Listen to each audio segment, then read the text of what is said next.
चलिए, तो आज जो हमारा टॉपिक है ग्रामर का वो आर्टिकल्स है और आर्टिकल्स आज हम लोग पढ़ेंगे। और आर्टिकल्स की बात करें तो आर्टिकल्स ए एंड द, ये तीन हमारे आर्टिकल्स हैं जिनको हमें पढ़ना है। और बात करें आर्टिकल्स को, तो आर्टिकल्स को दो भागों में बांटा गया है, एक इंडिफिनिट आर्टिकल्स है, दूसरा डिफिनिट आर्टिकल्स है। और यदि हम इंडिफिनिट आर्टिकल्स की बात करें तो इंडिफिनिट आर्टिकल्स को दो भागों में बांटा गया है, ए और एन। ये दो आर्टिकल जो दिए गए हैं ए और एन, ये हमारा क्या है, इंडिफिनिट आर्टिकल्स है और डिफिनिट आर्टिकल्स में द आता है। बात करें हम इंडिफिनिट आर्टिकल्स की जिसमें ए और एन आता है, तो ए और एन का जो यूज होता है वो अलग अलग होता है। तो सबसे पहला हम देखेंगे यूज ऑफ ए की बात करें तो ए का प्रयोग हम कहां कहां करते हैं, किस तौर पे करते हैं, जरा ध्यान से देखें। A is use before singular noun, countable noun and with start consonant sound. यानी ऐसे जो वर्ड हो जो सिंगुलर हो, एक वचन हो, काउंटेबल हो, जिसको गिन सकते हैं, लेकिन उसका जो उच्चारण हो वो किससे शुरू हो, कॉन्सोनेंट साउंड से हो। कॉन्सोनेंट का मतलब ए ई आई ओ को छोड़ करके जो भी अक्षर है, लेटर्स है, वो कॉन्सोनेंट्स है।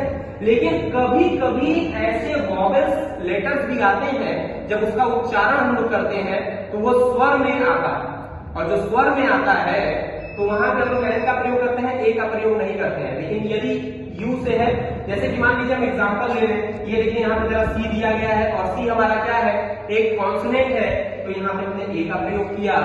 और दूसरा ये दिया गया यहाँ पे बी से शुरू है, तो यहाँ पे हमने किसका प्रयोग किया, ए का प्रयोग किया। और यहाँ पे यूनिवर्सिटी, यही देखने वाली बात है, यूनिवर्सिटी जो दिया गया है, यूनिवर्सिटी शब्द यू से शुरू है, परंतु इसका जो उच्चारण है वह स्वर में नहीं आ रहा है, वो किसमें आ रहा है, व्यंजन में आ रहा है। इसकी वजह से हमने यहाँ पे किसका प्रयोग किया है, ए का प्रयोग किया है। अगला जो हमारा टॉपिक है वह एन का प्रयोग है। पहले तो हमने ए का प्रयोग पढ़ा, अब हमें ये आर्टिकल्स, अगला इंडिफिनिट आर्टिकल्स में जो दूसरा पार्ट है हमारा एन का प्रयोग। एन का प्रयोग हम लोग कहां करते हैं देखेंगे। An is use before singular noun. An का भी इस्तेमाल हम लोग सिंगुलर नाउन के लिए, एक वचन के लिए, एक वचन संज्ञा के साथ, और काउंटेबल नाउन। काउंटेबल नाउन का मतलब क्या होता है, जो जिसको गिन सकते हैं हम लोग उसके साथ, लेकिन that start with vowel sound. लेकिन इसके जो साउंड है, जो इसके मतलब जो शब्द अक्षर जो आएंगे, जो लेटर्स आएंगे, वो किसमें आएंगे, वॉवेल्स में आएंगे।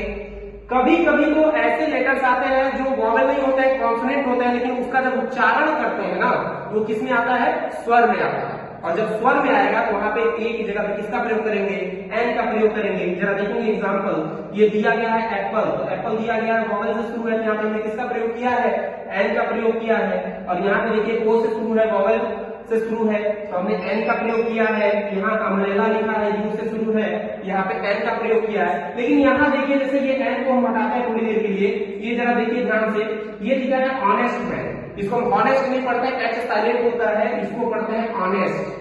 Honest, honest man.